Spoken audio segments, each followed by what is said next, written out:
Hey guys, welcome back to my channel level learning point.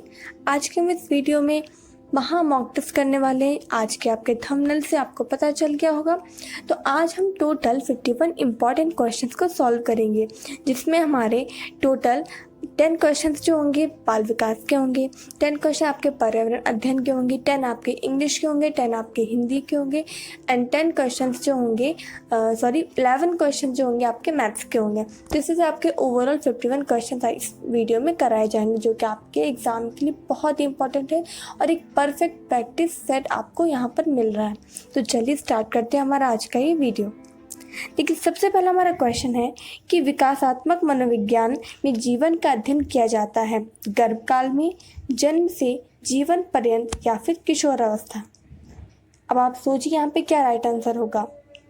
विकासात्मक मनोविज्ञान की बात हो रही है, तो विकासात्मक मनोविज्ञान में जीवन का अध्ययन जन्म से करते हैं। अगर बोला जाता है गर्भकाल में, तो केवल गर्भकाल में, अगर गर्भकाल से होता तो हम यहाँ पे सही कर लेते, लेकिन यहाँ पे मे का ऑप्शन आ ये होगा नहीं, किशोरावस्था होगा नहीं, जीवन पर्यंत नहीं होगा। हम अगर बात भी करते हैं किसी विकासात्मक की, तो जो गर्भावस्था से प्रारंभ होकर जो किशोरावस्था की बात करते हैं। बाकी ये नहीं कि हम उसे वृद्धावस्था तक क्या चीज़ें चलती हैं, हम उसको कहाँ पढ़ते हैं अपने इसे बाल विकास में। तो यहाँ पर राइट आंसर ऑप्शन बी आपका सही हो जाएगा।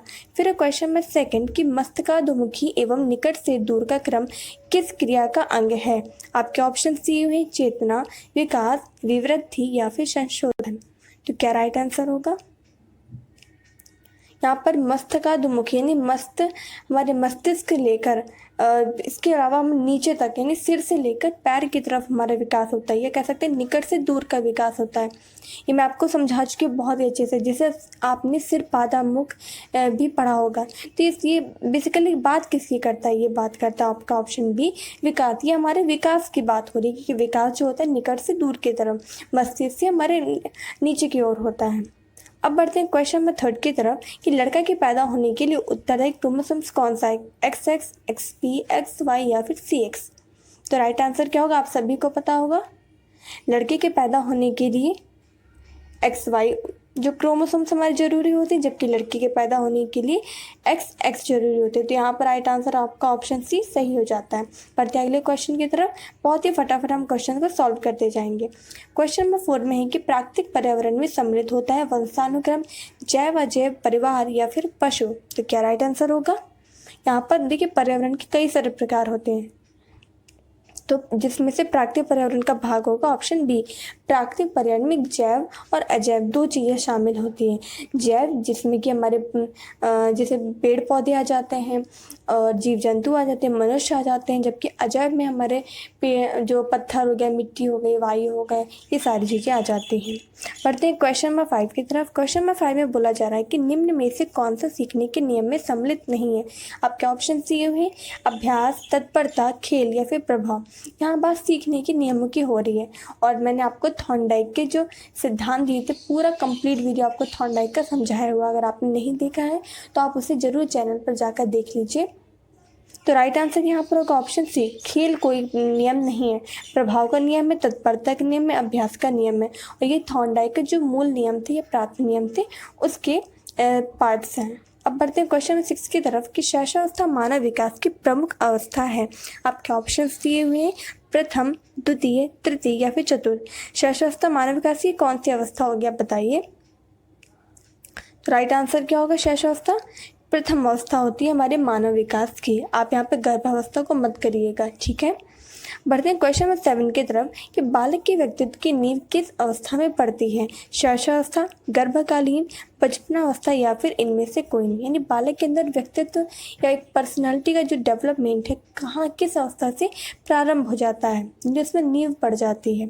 तो राइट आंसर भी होगा हमारा ऑप्शन सी, जो बचपनावस्था यानी कि बाल्यावस्था में जो होता है बालक के अंदर व्यक्तित्व की जो भावना, व्यक्तित्व की नींव का प्रारंभ हो जाता है। बालक काल से हमें समझ में आता है कि बच्चा किस व्यक्तित्व का होगा आगे चलकर। अब बढ़ते हैं क्वेश्चन नंबर 8 की तरफ कि पियाजे के अनुसार संज्ञानात्मक विकास की अवस्थाओं को बांटा गया है। आपके ऑप्शन है 4 भागों में, 3 भागों में, 2 भागों में या फिर 5 भागों में। इसका आंसर आप सभी को याद होगा, बहुत ही सिंपल क्वेश्चन है। इसका राइट आंसर हो जाएगा ऑप्शन ए। पियाजे ने संज्ञानात्मक विकास की 4 भागों में बांटा हुआ है। अब बढ़ते हैं क्वेश्चन नंबर 9 की तरफ। अनुकरण की प्रक्रिया में सर्वप्रथम शिशु अनुकरण करता है व्यंजन वर्णों का, स्वर वर्णों का, स्वर एवं व्यंजन वर्णों का या फिर शब्दों का। तो बताइए क्या राइट आंसर होगा। अनुकरण की प्रक्रिया में सर्वप्रथम शिशु किसका अनुकरण करेगा। तो यहाँ हमारा राइट आंसर होगा ऑप्शन डी, यानी बालक जो है सबसे पहले शब्दों को सीखता है। ऐसा नहीं कि पहले वो स्वर बोलेगा फिर वो व्यंजन बोलेगा, बालक सबसे पहले शब्दों को सीखता है। ठीक है, अब बढ़ते हैं क्वेश्चन नंबर 10 की तरफ, जो कि हमारे बाल विकास सेक्शन का लास्ट क्वेश्चन होगा। क्वेश्चन नंबर 10 में बोला जा रहा है कि मास्टर ग्रंथि के नाम से जाना जाता है किसे। गल ग्रंथि को, उपगल ग्रंथि को, उपवृक्क ग्रंथि को या फिर पीयूष ग्रंथि को। तो क्या राइट आंसर होगा। मास्टर ग्रंथि यानी मास्टर ग्लैंड किसे कहते हैं। तो राइट आंसर क्या होगा इसका, बताइए आप सभी लोग। तो इसका राइट आंसर होगा ऑप्शन डी, जो पीयूष ग्रंथि है, जैसे पिट्यूटरी ग्लैंड या पिट्यूटरी ग्रंथि भी बोलते हैं, इसे मास्टर ग्रंथि कहते हैं। क्योंकि ये बहुत सारे हार्मोन्स, हमारे शरीर में जितने हार्मोन्स हैं उसका आप कह सकते हैं 80% जो सेक्रेशन होता है, उसका स्राव होता है, वो पीयूष ग्रंथि ही करती है। तो इसे आपको याद रखना है। ठीक है, तो इस तरह से बाल विकास के जो सेक्शन के आपके जो 10 क्वेश्चन है यहाँ पर जो है कंप्लीट होते हैं। और आपको मुझे बताने होंगे कि मतलब पूरा वीडियो कंप्लीट होने के बाद में आप बताइएगा, नहीं एक ही कमेंट में आप सब बता दीजिए कि आपके आप ऐसे करके बता सकते हैं। मैं आपको एक बता सकती हूँ कि आपके इसे CDP है तो आप बता दीजिए CDP में आपके कितने मार्क्स हैं। अब जैसे आपने अगर इंग्लिश का सॉल्व किया, अगर आपने इंग्लिश सब्जेक्ट लिया हुआ तो आप इंग्लिश के बता देना। इस टाइप से आप 5 सेक्शन में मुझे अपना स्कोर ज़रूर बताएंगे और सभी को बताना है। ठीक है, इसमें कोई बात नहीं है कि अगर आपके कम मार्क्स आएंगे तो क्या होगा, आप और मेहनत करेंगे, आपको पता चलेगा कि आपका कौन सा टॉपिक अभी आपको कंप्लीट नहीं है, ताकि आप एग्ज़ाम के टाइम पर आप कमी आपकी कोई भी ना रह जाए। ठीक है, अब बढ़ते हैं अगले सेक्शन पर। अब हमारा सेक्शन स्टार्ट होता है इंग्लिश का। तो ऐसे स्टूडेंट जिन्होंने इंग्लिश नहीं ली है तो वो चाहे तो इस वीडियो को आगे बढ़ा सकते हैं, और अगर जिन्होंने इंग्लिश ली है तो उसको इस वीडियो को कंटिन्यू रख सकते हैं। तो अब इंग्लिश का पहला क्वेश्चन है कि एज पर Noam Chomsky's theory the role of language acquisition device यानी LAD इज़ टू। आपके ऑप्शंस है generate grammar rules, memorize grammar rules, learn languages and formal school, imitate the language of adult।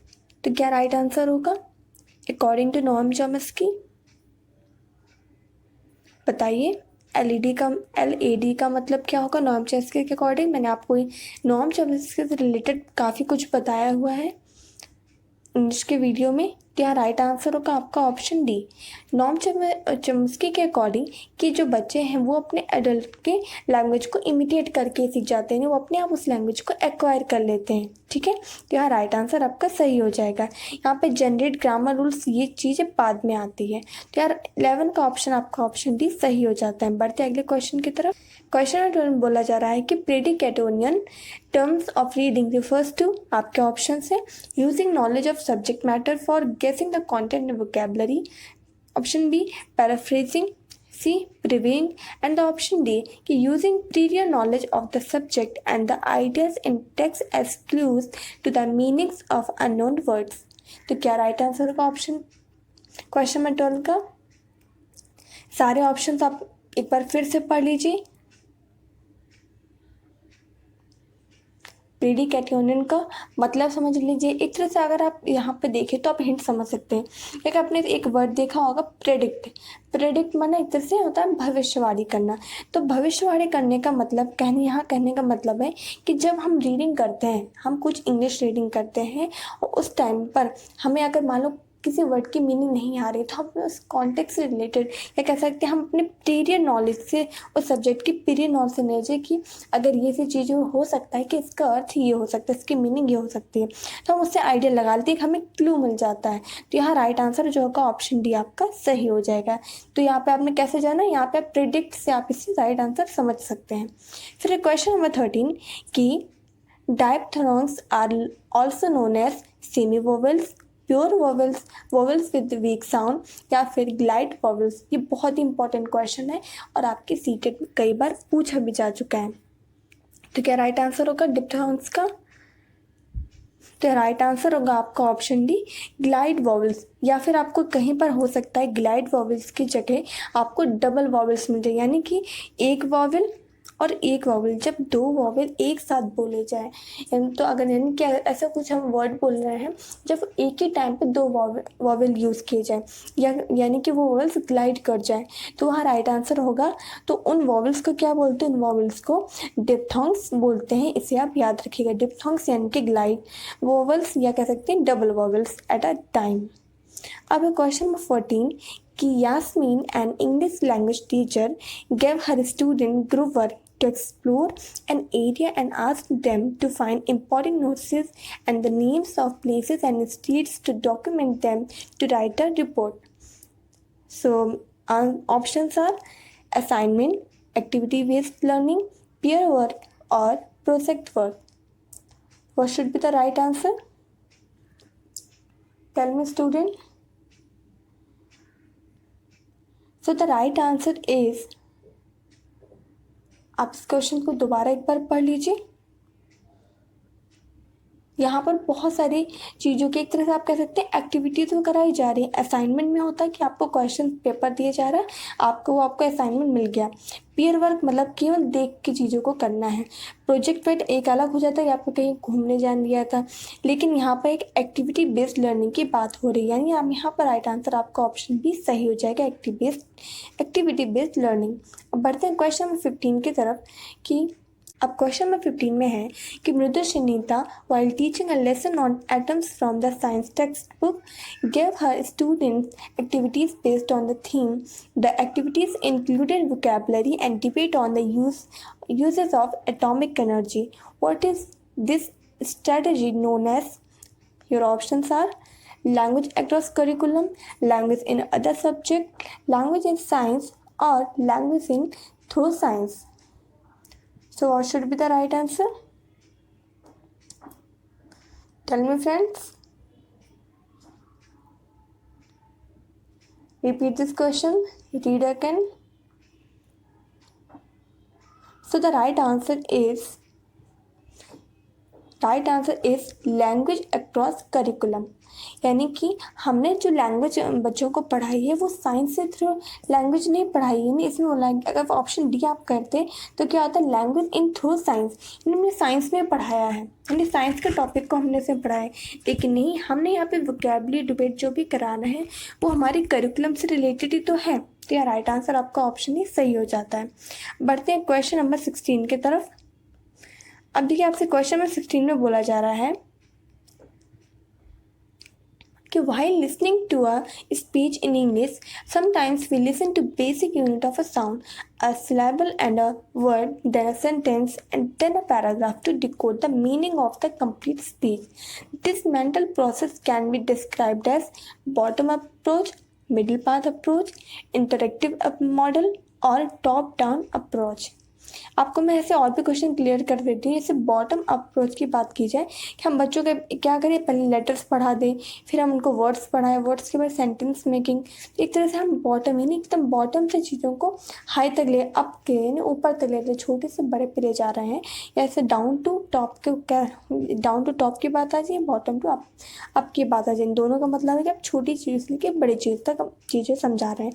और middle path approach का मतलब है जैसे कि आप कोई रीडिंग कर रहे हैं या कुछ बच्चों को समझा रहे हैं, उसी बीच में कुछ ऐसा टॉपिक आ गया कि वो आपको लगता है इसे बच्चों का एक्सप्लेन करना चाहिए। जैसे कि आपने क्या किया, आप एक वर्ड, आपको जो स्टोरी पढ़ा रहे हो उस स्टोरी में क्या एक अ वर्ड आ गया, यानी हमारा ए आ गया। तो अगर ए आ गया तो हमने बच्चों बताया, बच्चों ए क्या होता है, ए हमारा आर्टिकल है, इसी तरह से एन भी हमारा आर्टिकल है। तो हमारा पढ़ाने का जो वहाँ पे एम था वो आर्टिकल नहीं था, लेकिन ये बीच में आ जाने का यानी मिडिल पाथ पे आ जाने पर हमने इसको समझा दिया। तो यहाँ पर राइट आंसर आपका ऑप्शन भी सही हो जाएगा, middle path approach. Now the next question is question 17 कि in free writing a learner is engaged in, your options are writing sentences without applying her or his mind, expressing ideas without giving much attention to spelling and grammar. Option C, listening out the things she or he has just memorized. Or option D, writing with specific relation to spelling and grammar. So what should be the right answer? ये question बहुत easy है, आप लोग बहुत आराम से कर लेंगे। क्वेश्चन नंबर 17 का राइट आंसर क्या होगा? सो राइट आंसर है ऑप्शन बी, यानी एक्सप्रेसिंग आइडियाज़ हम कुछ भी एक्सप्रेस करना ज़्यादा इंपॉर्टेंट रखता है, इतना ज़्यादा इंपॉर्टेंट नहीं है कि आप स्पेलिंग ग्रामर देखिए होना चाहिए, लेकिन अगर हम फ्री राइटिंग की बात करते हैं तो हम यहाँ पे स्पेलिंग और ग्रामर को ना ज़्यादा फोर्स देकर हम अपने आइडियाज़ को एक्सप्रेस करने पे ज़्यादा फोर्स देते हैं। अब क्वेश्चन नंबर 18 कि Sushila discuss the story short story in the classroom and asked her students to write an article for a newspaper on the theme of the story. So what is the writing known as? Long answer, short essay, writing for a newspaper, or extrapolative writing. So tell me what should be the right answer? एक छोटी सी short story उन्होंने बच्चे को समझाई थी classroom में। Then क्या किया कि अब उस शॉर्ट स्टोरी के बेस पर न्यूज़पेपर में आर्टिकल काफ़ी बड़ा होगा, तो हमने क्या करा, हम एक तरह से यहाँ पर हम लॉन्ग आंसर दे रहे हैं, छोटे से बड़े आंसर की तरफ जा रहे हैं, तो यहाँ पर लॉन्ग आंसर होगा। अब बढ़ते हैं नेक्स्ट क्वेश्चन की तरफ। क्वेश्चन नंबर 19 का question tag is also known as tail question, descriptive question, head question और क्रिटिकल क्वेश्चन। आपने कई बार ये वर्ड सुना होगा question tag. So question, what is the question tag? तो आपको मैं बता दूं, question tag is a tail question, यानी एक क्वेश्चन के लास्ट में छोटा सा क्वेश्चन और आपने लटका दिया, आप कह सकते हैं। तो एक लटका हुआ एक टेल की तरह, एक पूछ की तरह लगा हुआ क्वेश्चन क्या होगा आपका, जो होगा टेल क्वेश्चन, यानी क्वेश्चन टैग आपका होता है। ठीक है, बढ़ते हैं क्वेश्चन नंबर 20 की तरफ, जो कि इंग्लिश सेक्शन का लास्ट क्वेश्चन होगा कि mind mapping helps the students to use literary devices more effectively in their writing. Option B, brainstorm, explore any idea and expand it. Option C, learn passively each of the linguistic items. And the option D, memorize the grammar rules. So what should be the right answer here?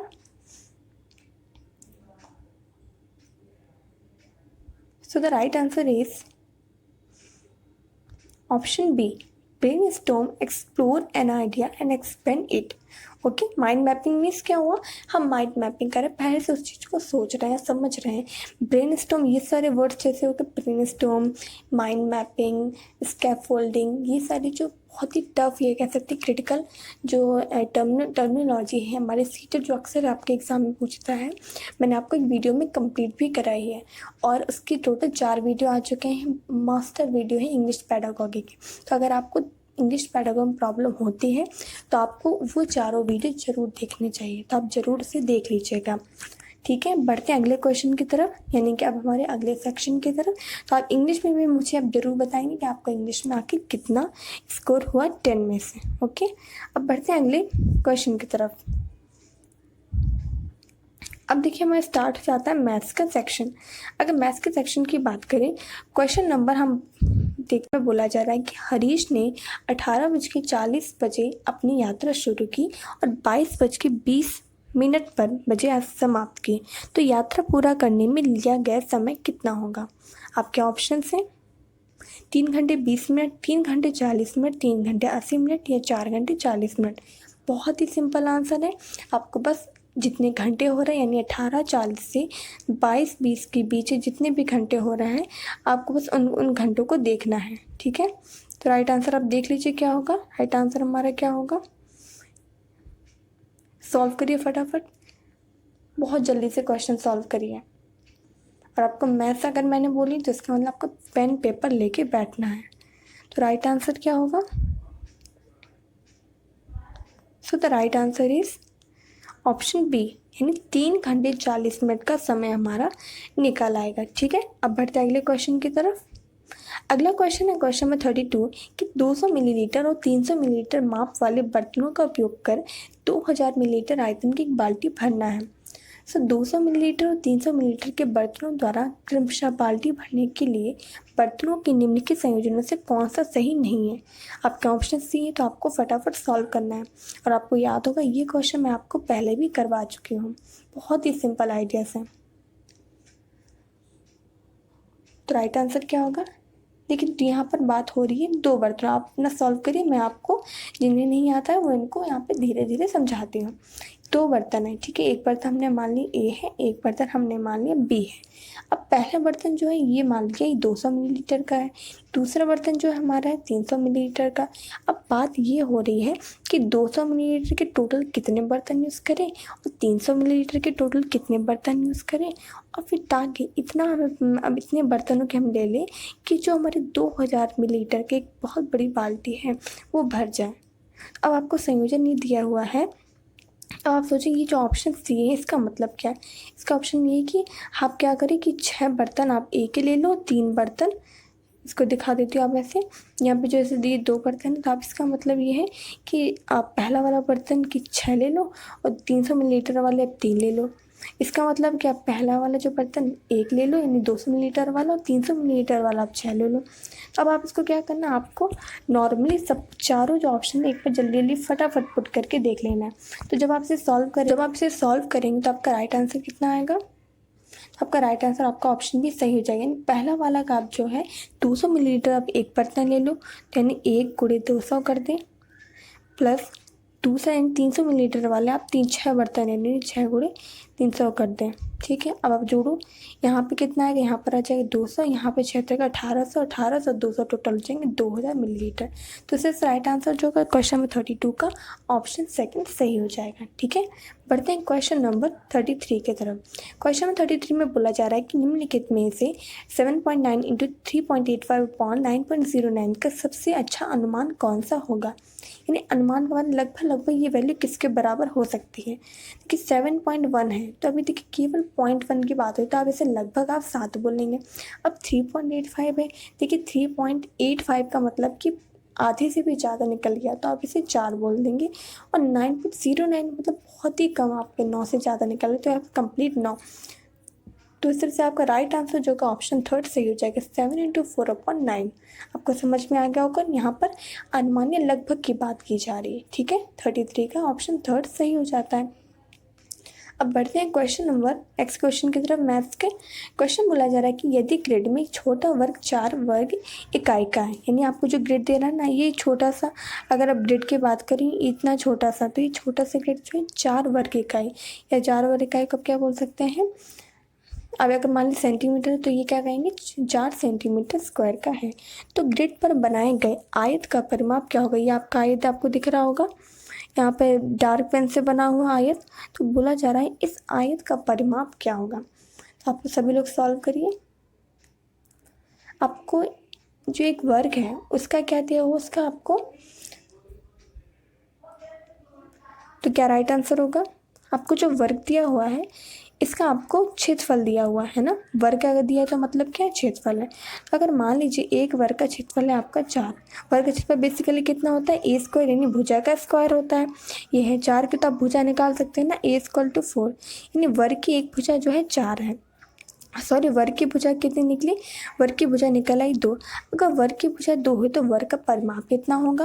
वर्ग का परिमाप क्या होता है, वर्ग का परिमाप होता है ये जो चारों भुजाएं इन चारों भुजाओं को जोड़ दो, चारों भुजा होती है बराबर, यानी 4a। तो वर्ग का परिमाप कितना होगा 4a, यानी कि 4 गुणे a कितना हमने अभी निकाला था 2। तो यानी एक वर्ग का परिमाप तो हमारा निकाला है 8। तो अब बाकी वर्गों का परिमाप, लेकिन अब आप इसे अगर आप सोचिए कि सबको जोड़ दें तो आपका गलत हो जाएगा। कैसे, अब आप देख रहे होंगे यहाँ एक तरह से परिमाप का मतलब होता है किसी भी चीज़ की बाउंड्री। अगर आप इतने की बात करें तो इतना आपने निकाल लेंगे यार, तो अंदर वाले तो सब जुड़े हुए हैं ना, तो अंदर की बाउंड्री तो गिर नहीं जा रही है। तो फिर आप क्या करेंगे, तो आपको ये तो पता चल गया कि एक वर्ग की जो भुजा हमारी कितनी निकली 2 निकली। अगर वर्ग की भुजा 2 है तो आप ये जो पूरे आयत है इस आयत की आप लंबाई आराम से निकाल सकते हैं। आप इस तरह से एक तरफ कहें आयत का परिमाप निकाल सकते हैं। एक छोटा वर्ग है 2, तो आप कितने वर्ग 1 2 3 4, यानी इसकी अगर पूरी लंबाई देखें तो इसकी पूरी लंबाई 4 दूनी 8, क्योंकि एक वर्ग 2 तो यहाँ पे टोटल 4 खाने, तो 8 यहाँ लंबाई हो जाएगी। और अगर हम ऊपर की बात करें तो यहाँ पर कितनी इसकी चौड़ाई होगी शायद आयत की 2 वर्ग आ रहे हैं, यानी कि 4 इसकी चौड़ाई और 8 इसकी लंबाई हो जाएगी। और आपको बस क्या करना है, आयत का परिमाण आपको पता है, आयत का परिमाण होता है 2l प्लस यानी लंबाई प्लस चौड़ाई का योग करके इसमें 2 का गुणा करना है। लंबाई प्लस चौड़ाई कितनी होती है, 8 4 12 दूनी 24। तो इस तरह से राइट आंसर आपका क्या होगा, राइट आंसर आपका ऑप्शन 4 यानी 24 इकाई राइट आंसर आपका सही हो जाएगा। उम्मीद करते हैं आपको समझ में आ गया होगा। नहीं समझ में आया तो आपको कमेंट करके मुझसे पूछ सकते हैं। ठीक है, बढ़ते हैं नेक्स्ट क्वेश्चन की तरफ। क्वेश्चन में 735 में बोला जा रहा है कि एक बच्चे ने 5 विषयों में से प्रत्येक में 75 अंक प्राप्त किए, तो बच्चे द्वारा प्राप्त अंकों की माध्यिका क्या होगी। आपके ऑप्शन है 70, 75, 375 या फिर 15। आपको माध्यिका के लिए फॉर्मूला पता होना चाहिए। तो माध्यिका का फॉर्मूला अगर मैं आपको बता दूं, देखिए अगर आप क्या करना है, जैसे 5 विषय की बात है नहीं, 1 2 3 4 5, इन पांचों विषयों में कितने, इन पांचों विषयों में बच्चे को 75 अंक जो है मिले हैं। अब इसके पूछी जा रही है आपसे माध्यिका। ठीक है, अब इससे क्या पूछे, इससे आपसे पूछी जा रही है माध्यिका पूछी जा रही है। तो आपको करना ये है कि आप सबसे पहले गिन लो कि कितने चीज़ों की, कितने विषय, कितने फल, किसी भी चीज़ की पूछे आप कितनी संख्या गिन लो। यहाँ पे 1 2 3 4 5, तो आप ये सोचो ये सम है विषम। सबसे पहले आपको चेक करना है, संख्या गिनती करो। सेकेंड स्टेप आपको सम या विषम चेक करना है। अब यदि यहाँ पर विषम है तो आपको करना ये है कि उस संख्या में 1 जोड़ दो। यहाँ विषम कितने, 5 आ रही संख्या जो कि विषम, इसमें 1 जोड़ो और बटे में आप 2 कर दो। ठीक है, तो क्या आएगा, 5 1 6 बटे 2 यानी यहाँ पर 3 आ जाएगा। यानी जो तीसरा अंक होगा वही हमारी माध्यिका। तीसरा अंक कौन सा, 1 2 और 3। तो राइट आंसर में तीसरा अंक हमारा ये, क्योंकि यहाँ पे सभी 75 में, तो यहाँ पर राइट आंसर 75 ही होगा। तो इस तरह से ऑप्शन सेकंड सही हो जाता है। लेकिन अगर आपसे बोला जाता, मान लीजिए अगर सम का ऑप्शन आता है, यानी सम, अगर ये संख्या सम में होती तब आप क्या करते, तब फॉर्मूला हमारा हो जाता है, आपको बता देती, तब फॉर्मूला होता है n/2 plus n plus 1/2 upon में 2। यानी कि जैसे अगर मान लीजिए आपका टोटल संख्या 6 आती, ठीक है, अगर मान लीजिए 6 आती, 6 क्या है, 6 है हमारी सम, तो आप क्या करते, 6/2 प्लस फिर करते आप 6/2 प्लस 1, इसमें अपॉन में 1 नहीं करेंगे, 6/2 प्लस 1, यानी 6/2 रखा, फिर प्लस, फिर 6/2 में प्लस 1, फिर इस पूरे में 2। तो 6/2 कितना होता है, ये तो हो जाता है हमारा 3, और 6/2 3 प्लस 1 4, 3 प्लस 4 बटे हो जाता 2। अब आप देखिए करना ये है, गलत होगा। अब यहाँ पे 3 का मतलब है यहाँ पे तीसरा पद। अगर तीसरा पद मान लीजिए वहाँ पर, जैसे यहाँ 75 मान लीजिए वहाँ तीसरा पद होता है 10, तो आप 10 लिख देते हैं। फिर मान लीजिए आपका चौथा पद 11 होता है, तो आप 11, अब यहाँ पे चौथा बन गया ना, 1 जोड़ के, तो 11 लिखते बटे में 2। यहाँ बस अब 10 प्लस 11 यानी कि 21/2। 21/2 को जब आप आगे सॉल्व करते तो कितना आता, आपका 21/2 आ जाता 10.5। तो इस तरह से आपका राइट आंसर तब वहाँ पे माध्यिका 10.5 आ जाती। ठीक है, आपको समझ में आ गया होगा। अब बढ़ते हैं नेक्स्ट क्वेश्चन तरफ। और हाँ, अगर आपको ये माध्यिका वाला कॉन्सेप्ट नहीं समझ में आया है तो आप अगर कहेंगे, आप मुझे कमेंट करके बस बता दिया करिए टॉपिक, तो मैं आपको जैसे टाइम मिलेगा आपको करवा दूँगी। तो मैं आपको ये माध्यिका वाली एक अलग से वीडियो समझा दूँगी। ठीक है, तो यहाँ बेसिकली यहाँ पर राइट आंसर जो होगा आपका ऑप्शन सेकेंड जो सही हो जाएगा। बढ़ते हैं क्वेश्चन 36 तरफ। क्वेश्चन 36 ध्यान से देखिए कि दी गए ठोस को निम्न में से किसको मोड़कर बनाया जा सकता है। ये हमारा ठोस दिया हुआ है। अब आप बताइए, इसको ये ठोस है, यानी आपको आकृति समझ में आ रही है, एक तरह से प्रिज्म की तरह बना हुआ है। तो ये किसकी तरह है, यानी ये क्या, ये जो खुले हुए पेज है आप समझ लीजिए, और ये हमारा बंद है। तो आप किसको मोड़े, किसको आप फोल्ड करें कि आप ये वाला फिगर बना लेंगे। तब सारे सोचिए, दिमाग में आपको बस इमेजिन करना है कि हम किसको किस तरह से मोड़े कि ताकि ये वाली हमारी आकृति बन जाए। तो सोचिए क्या राइट आंसर होगा। आपको 3 से 4 सेकंड का टाइम देती हूँ, आराम से आप सोच लीजिए। तो 36 का राइट आंसर क्या होगा, 36 का राइट आंसर होगा ऑप्शन थर्ड वाला। इसको अगर आप मोड़ेंगे तो ये वाली आकृति खुद बन जाए। जैसे आप सोचिए, ये वाला जो हमारा पार्ट है ना, इसको आप ऊपर कर दीजिए, ये वाला पार्ट ऊपर कर दीजिए, ये वाला। अब इन तीनों पार्टों को आपस में मिला दीजिए, तो आपको ये जो नोक पे ये जो 3 पार्ट है, 1 ये 2 यही तो है। अगर आप इनको खोल दें तो आपकी यही आकृति बन जाएगी। अब बढ़ते हैं क्वेश्चन नंबर 37 की तरफ। क्वेश्चन नंबर 37 में आपसे बोला जा रहा है कि यदि निम्नांकित पाई चार्ट में लाल भाग 40 है तो सफ़ेद भाग क्या होगा। ठीक है, अब देखिए लाल भाग की बात करें, लाल भाग हमारा टोटल आधा। तो मैंने आपको कैसे समझाया था टाइप क्वेश्चन, यानी यहाँ पे मतलब ये है कि जो आधा है, आधा बराबर होता है 40 के। तो आप क्या करते हैं, हमेशा एक निकाल लो, जिससे आप सबकी वैल्यू निकाल सकते हैं। तो एक बराबर हो जाएगा 80 के, 2 का यहाँ गुणा किया। ठीक है, यानी आप ऐसे कह सकते हैं कोई चीज़ आधी 40 के बराबर है तो फिर पूरी कितने के बराबर होगी, जस्ट डबल, यानी 80 के बराबर। अब अगर एक 80 के बराबर है तो क्वेश्चन क्या है, क्वेश्चन में आपसे सफ़ेद पूछा गया, तो सफ़ेद भाग क्या होगा। तो अगर आप क्वेश्चन में आपसे क्या पूछा गया, सफ़ेद, तो सफ़ेद ये तो निकाल लिया कि एक बराबर है कितने के, एक बराबर है 80 के। ठीक है, पूछा कितना जा रहा है, आपसे पूछा जा रहा है 1/8। एक बराबर अगर 80 के तो 1/8 कितने बराबर होगा, 1/8 गुणे कर देंगे 80, जब सॉल्व करेंगे कितना आएगा, 8 से 80 भाग देंगे आपका आ जाएगा 10। तो यहाँ राइट आंसर आपका कितना होगा, तो यहाँ पर राइट आंसर आपका जो होगा ऑप्शन थर्ड जो सही हो जाएगा। ठीक है, आपको समझ में आ गया होगा। अब बढ़ते हैं क्वेश्चन नंबर 38 की तरफ। क्वेश्चन नंबर 38 में फिर से एक फिगर वाला क्वेश्चन आ गया। इस टाइप क्वेश्चन सीटेट को बहुत पसंद है। क्वेश्चन 38 में है कि निम्नांकित ठोस आकार का निरीक्षण कीजिए, निम्न में से कौन सा दिए गए ठोस की ऊपरी सतह का दृश्य है। यानी अगर ये आपको जो फिगर दिख रहा है ना, अगर इस फिगर में आप ऊपर से देखें तो आप बताइए कि आपको क्या चाहिए, कौन सी आकृति दिखेगी, क्या आपको ये आकृति दिखेगी, क्या आपको सेकंड वाली, क्या आपको थर्ड वाली, या फिर आपको फोर्थ वाली। आप खुद सोचिए कि अगर आप ऊपर आसमान से देख रहे होते ये जो हमारी आकृति दी हुई इसको, तो आपको क्या दिखाई देता।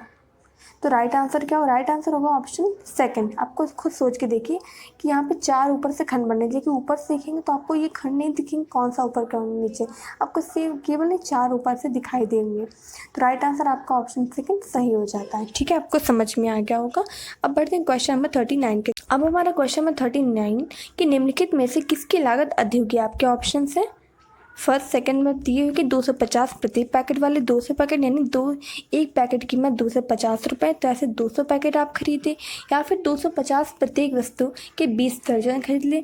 तो क्या राइट आंसर होगा। देखिए ये क्वेश्चन आपको मैं होमवर्क में देती हूँ। ठीक है, 39 वाला जो मैथ्स का क्वेश्चन आपको होमवर्क क्वेश्चन है, आपको मुझे सॉल्व करके कॉमेंट बॉक्स में बताने से मुझे पता चले कि किसने पूरा वीडियो देखा या नहीं देखा है, और कौन सीरियसली होकर पढ़ाई कर रहा है, अपनी सीटेट के प्रिपरेशन में लगा हुआ है। ठीक है, अब बढ़ते हैं क्वेश्चन नंबर 40 की तरफ। क्वेश्चन नंबर 40 में बोला जा रहा है कि ये जो आपको संख्या दी हुई है, तो बोला जा रहा है का सम संख्या पदों का योग कितना होगा, 2, 0, -1 या फिर +1। तो क्या राइट आंसर होगा। आपको देखिए कई क्वेश्चन को इसका आंसर आपको रट भी हो, लेकिन आपको रटना नहीं, आपको समझ रहे हैं। देखिए होगा कैसे। राइट आंसर ये आपके बोले सम संख्या पदों, यहाँ पे देखिए कितने पद तक दिए गए, 1, 2, 3, 4, 5, 6 क्या सम, अभी सम तक दिया है। तो अगर सम तक का आप योग कर लेते हो तो कितना आएगा। देखिए ये तो 0, ये भी हो गया हमारा 0, ये भी हो गया हमारा 0। तो इन्हें सम तक करते हैं तो हमारा 0 आएगा। लेकिन आप सोचिए विषम, विषम में आप क्या करिए 5 तक ले लीजिए, यहाँ पर हमारे 5 तक आ रहा है। ठीक है, ये सीरीज चल रही है हमेशा प्लस माइनस करके। अब देखिए ये तो यहाँ कैंसिल हो जाएगा, प्लस नहीं। ठीक है, अभी देखिए 1 बच गया। इसलिए अगर आपसे विषम पूछ लिया जाता तो आप 1 कर देते, अगर आपसे सम पूछा जाता तो आप क्या करेंगे 0। तो यहाँ राइट आंसर 40 का ऑप्शन सेकंड सही हो जाता है। ठीक है, बढ़ते हैं क्वेश्चन नंबर 41 की तरफ।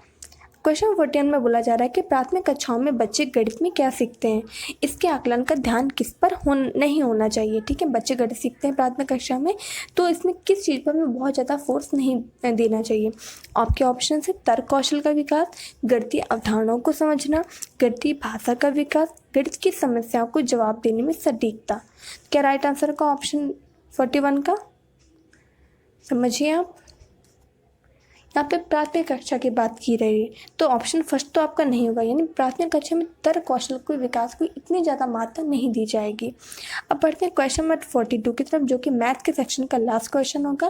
अब आपका क्वेश्चन कि प्रारंभिक कक्षाओं में गणितीय अवधारणा के विकास में निम्नलिखित निर्देशों का अनुक्रम किस प्रकार किया जाना चाहिए। आपके ऑप्शन है चित्र बनाना, प्रतीकात्मक प्रतिनिधित्व का उपयोग करना, अनुभव प्रदान करना, भाषा के माध्यम से समझाना। आपके ऑप्शन दिए हुए हैं, तो क्या राइट आंसर होगा। सॉल्व करिए।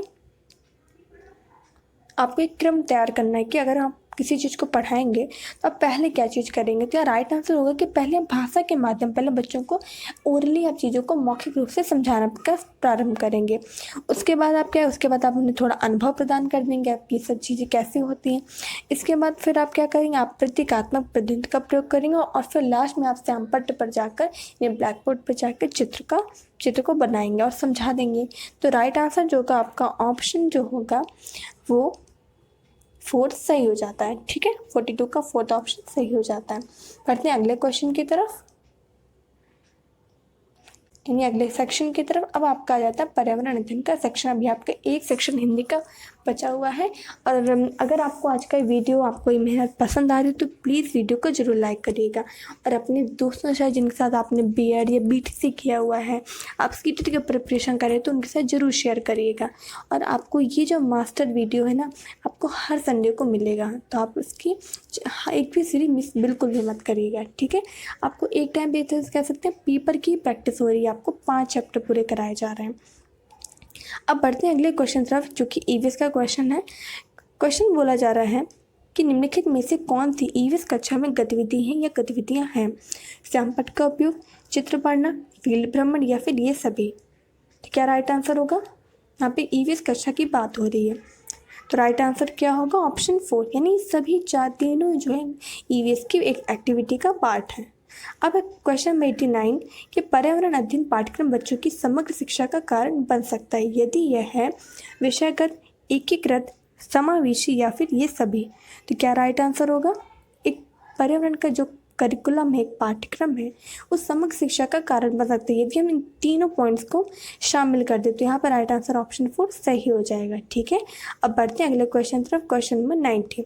क्वेश्चन नंबर 90 बोला जा रहा है कि ईवीएस पाठ्य पुस्तक में सपेरों का एक अध्याय है। आपको याद होगा सपेरों को वहाँ पर क्या, किस नाम से बताया गया है? एनसीईआरटी में कालबिल्ली नाम से बोला गया। और आपको मैंने एनसीईआरटी 3rd, 4th और 5th तीनों क्लास की कंप्लीट वीडियो, आपको कंप्लीट नोट्स मैंने खुद अपने हाथों से लेकर, बुक से पढ़ के हाथों से लेकर आपके लिए प्रिपेयर किए। तो अगर आपने अभी तक नहीं देखे तो ज़रूर देख लें, और जो लोग देख चुके हैं वो लोग अपने, आपका क्योंकि एग्ज़ाम जल्दी ही आने वाला है, तो आप एक बार सारे वीडियोस को एक बार और देख लीजिए, जिससे आपको सब कुछ रिवाइज हो जाए। आपको कहीं भी कुछ नोट्स पढ़ने की ज़रूरत नहीं है ईवीएस में। आपको बस क्या करना है, आपको मेरे चैनल पर जाना है, वहाँ पर 3rd क्लास की अलग प्ले लिस्ट बनी हुई है, ईवीएस की, 4th की और 5th की।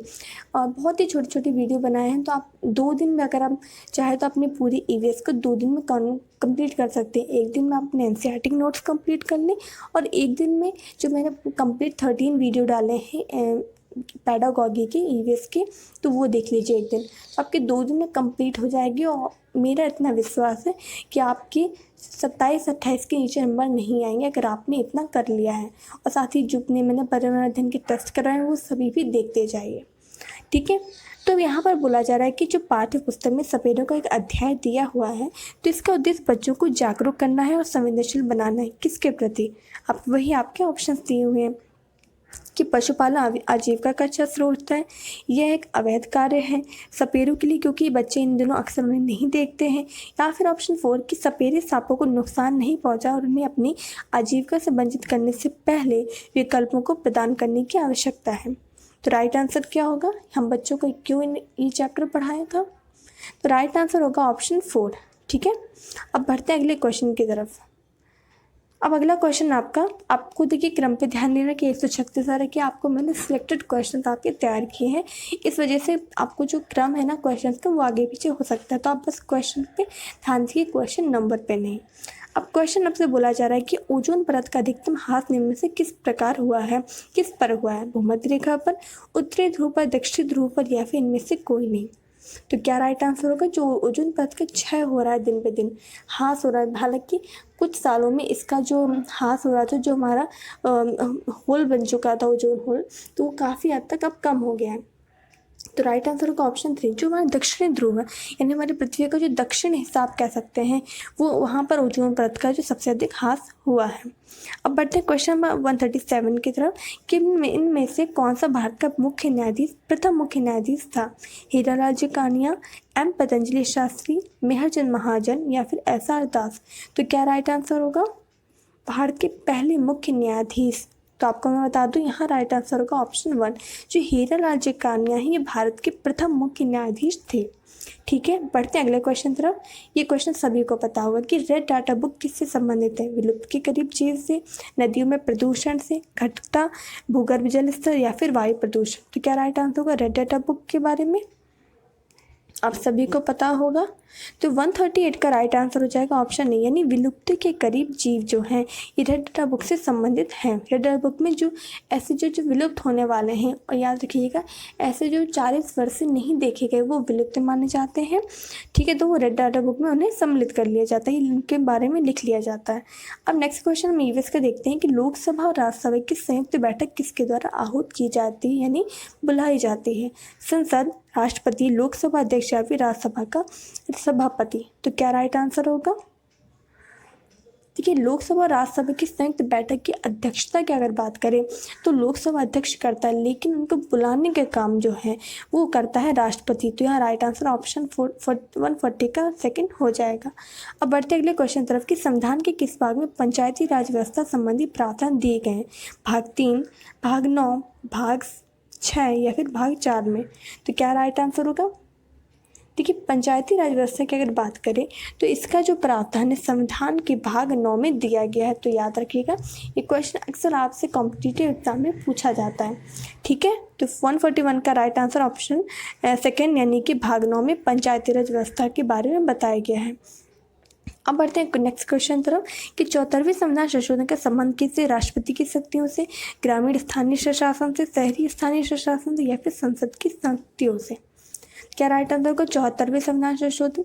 देखिए, जो अभी हमने पढ़ा कि पंचायती राज व्यवस्था, तो पंचायती राज व्यवस्था का जो प्रावधान है वो 73वें संविधान में है, जबकि 74वें में जो है वो शहरी स्थानीय पंचायती राज व्यवस्था होती है गाँवों में, लेकिन नगरों में जो होती है यानी जिसे नगर पालिका या नगर निगम भी कह सकते हैं या जिसे हम शहरी स्थानीय स्वशासन के नाम से जानते हैं, तो ये हमारे 74वें संविधान संशोधन में कहा गया है। तो यहाँ पर राइट आंसर आपका ऑप्शन 3 सही हो जाता है। ठीक है, अब बढ़ते हैं अगले क्वेश्चन की तरफ।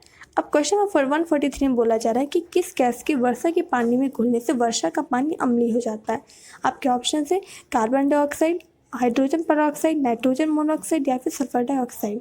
तो क्या राइट आंसर होगा? वर्षा में किसके घुलने से वर्षा का पानी अम्लीय हो जाता है या फिर इसे बोलते हैं अम्लीय वर्षा?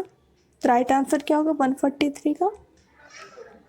143 का राइट आंसर हो जाएगा आपका ऑप्शन 4। जो सल्फर डाइऑक्साइड होती है ये हमारे वर्षा के पानी मिलके जो हाइड्रोक्लोरिक एसिड या कह सकते हैं सल्फ्यूरिक एसिड बनाती है, और उसी वजह से जो वर्षा का पानी जो अम्लीय हो जाता है या अम्लीय वर्षा होने लगती है। ठीक है, अब बढ़ते हैं नेक्स्ट क्वेश्चन की तरफ। अब इससे क्वेश्चन पूछा जा रहा है, अब हमारे हिंदी का जो सेक्शन था वो स्टार्ट हो जाता है। हिंदी का पहला क्वेश्चन है कि भाषा सीखने का उद्देश्य है प्रत्येक स्थिति में भाषा का प्रयोग कर पाना, आदेश निर्देश दे पाना और सुन पाना, दूसरों की बातों को समझ पाना, अपने मन की बातें कह पाना। तो क्या राइट आंसर होगा बताइए? सारे ऑप्शंस को एक बार देख लीजिए ध्यान से। तो आपका राइट आंसर कितना होगा? राइट आंसर आपका हो जाएगा ऑप्शन फर्स्ट, यानी प्रत्येक स्थिति में भाषा का प्रयोग कर पाना ही भाषा सीखने का उद्देश्य होता है। अब बढ़ते हैं अगले क्वेश्चन की तरफ।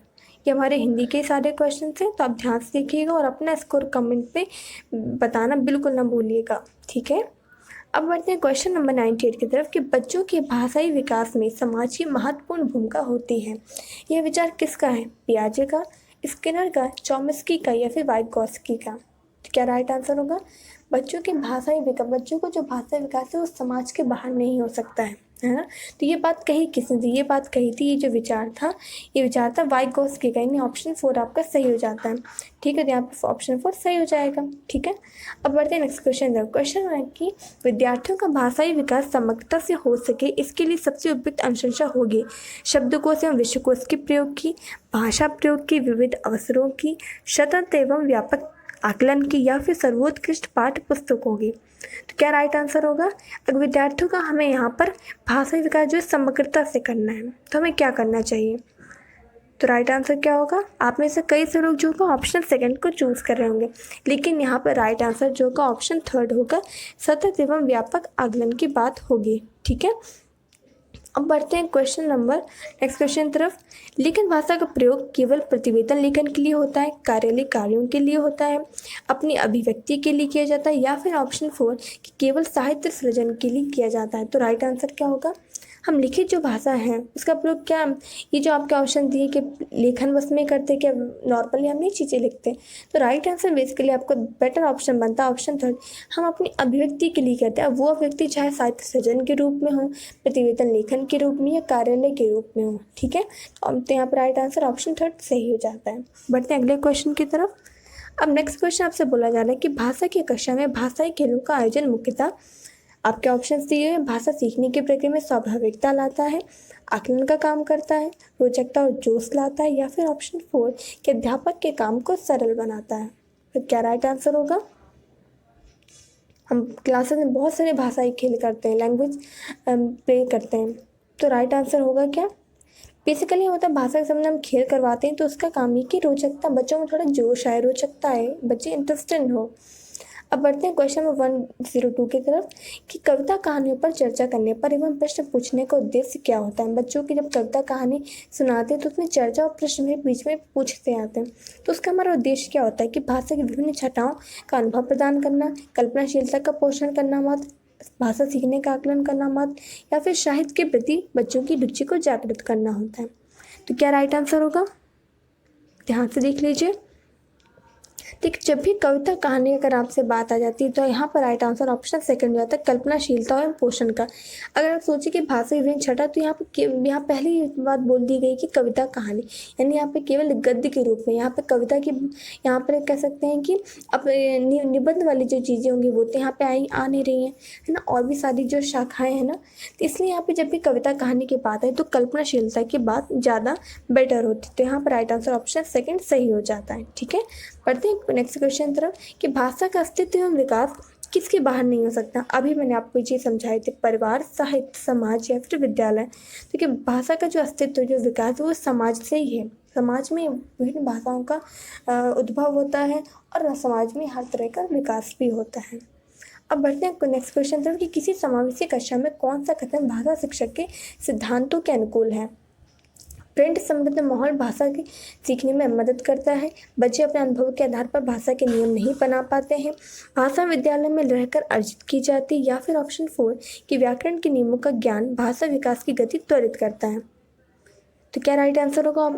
यहाँ पर देख लीजिए सारे, यहाँ पर अनुकूल होना चाहिए समावेशी कक्षा के संबंध में।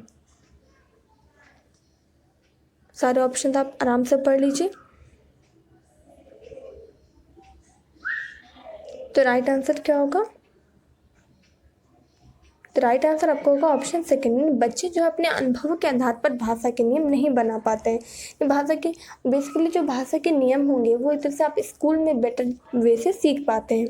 ठीक है, अब बढ़ते हैं नेक्स्ट क्वेश्चन तरफ। नेक्स्ट क्वेश्चन बोला जा रहा है कि प्राथमिक स्तर पर विद्यार्थियों के भाषा शिक्षण के संदर्भ में कौन सा कथन सही है। आपके ऑप्शन दिए हुए हैं, सतत रूप से की जाने वाली टिप्पणी एवं अनवरत अभ्यास भाषा सीखने में रुचि उत्पन्न करते हैं, बच्चे समृद्ध भाषा परिवेश में सहज रूप से स्वतः भाषा में सुधार कर सकते हैं, बच्चों की भाषाई संकल्पना और विद्यालय के भाषाई परिवेश में विरोधाभासी भाषा सीखने में मदद करता है, या फिर ऑप्शन 4 कि बच्चे भाषा की जटिल और समृद्ध संरचनाओं का ज्ञान विद्यालय में ही अर्जित करते हैं। तो क्या राइट आंसर होगा? यहाँ पर सारे ऑप्शन चारों फिर से पढ़ लीजिए, बहुत आराम से क्वेश्चन को समझिए, थोड़ा सा बड़ा, थोड़ा सा टिपिकल हो सकता है आपके लिए। इस क्वेश्चन का राइट आंसर होगा आपका ऑप्शन 4, यानी बच्चे जो भाषा की जटिल और जो समृद्ध संरचनाएं हैं। नॉर्मली भाषा तो बच्चे घर पे सीख लेते हैं, लेकिन एक व्याकरणिक जो भाषा होती है कि विलोम शब्द क्या है, कि मतलब शुद्ध शब्द क्या होंगे, तद्भव तत्सम क्या होंगे, वो तो हमारे बच्चे विद्यालय में आकर सीखते हैं। ये तो उनके माँ बाप नहीं क्लियर कर सकते ना, उतना ज़्यादा करते हैं लेकिन उतना ज़्यादा क्लियरिटी नहीं दे सकते हैं। तो यहाँ पर 105 का ऑप्शन जो का 4 सही हो जाएगा। ठीक है, बढ़ते हैं अगले क्वेश्चन की तरफ। अब हमारे जो हिंदी का उसका लास्ट क्वेश्चन आता है और आज की वीडियो का भी ये लास्ट क्वेश्चन होगा। अब क्वेश्चन बोला जा रहा है कि प्राथमिक स्तर की कक्षा में भिन्न भिन्न प्रांतों के अलग अलग भाषा बोलने वाले बच्चों का नामांकन हुआ है, तो ऐसी स्थिति में भाषा की कक्षा बच्चों के भाषाई विकास के संदर्भ में कैसी होगी। जटिल चुनौती के रूप में सामने आती हैं, अवरोध ही प्रस्तुत करती हैं, बहुत बड़ी समस्या बन जाती है या फिर अनमोल संसाधन के रूप में कार्य करती हैं। अगर आपने ये क्वेश्चन बहुत आसानी से कर लिया होगा अगर आपने एनसीएफ वाले मेरे वीडियो देखे हैं। एनसीएफ एक थ्योरी वीडियो, कॉन्सेप्ट वीडियो भी लाई थी और फिर इसके बाद दूसरा जो पार्ट था एनसीएफ का, जो राष्ट्रीय पाठ चर्चा का, तो उसमें मैंने आपको पूरा इंपॉर्टेंट क्वेश्चन जिससे सबसे जो पूछे गए एनसीएफ से वो भी करवाए हैं। तो उसमें मैंने आपको एक क्वेश्चन आया था कि जो अलग अलग जो बहुभाषिकता है, यानी एक क्लास में कई सारे भाषा के बच्चे पढ़ते हैं, हम उसे एक संसाधन के रूप में सीखते हैं। इससे क्या होता है, बच्चे एक दूसरे की भाषा थोड़ी थोड़ी अर्जित करना प्रारंभ कर देते हैं। क्या राइट आंसर ऑप्शन 4 सही हो जाएगा। ठीक है, हमेशा याद रखिए जो बहुभाषिकता है एक अवरोध पैदा नहीं करती, एक संसाधन के रूप में, एक सोर्स के रूप में कार्य करती है। तो इस तरह से हमारे आज के वीडियो के जितने भी क्वेश्चन से हमारे 5 सब्जेक्ट के 10 क्वेश्चन कंप्लीट हो गए, जिसमें से मैथ के टोटल 11 क्वेश्चन है। तो अगर आपको कोई भी क्वेश्चन में क्वेरी है, कन्फ्यूजन, तो मुझे कॉमेंट करके जरूर पूछ सकते हैं। और अगर आपको आज का वीडियो पसंद आए तो वीडियो को जरूर लाइक कर दीजिएगा। चैनल पर नए हैं तो चैनल को सब्सक्राइब भी कर दीजिएगा और शेयर अपने ग्रुप, अपने व्हाट्सएप ग्रुप, फेसबुक में शेयर भी कर दीजिएगा। Thanks for watching.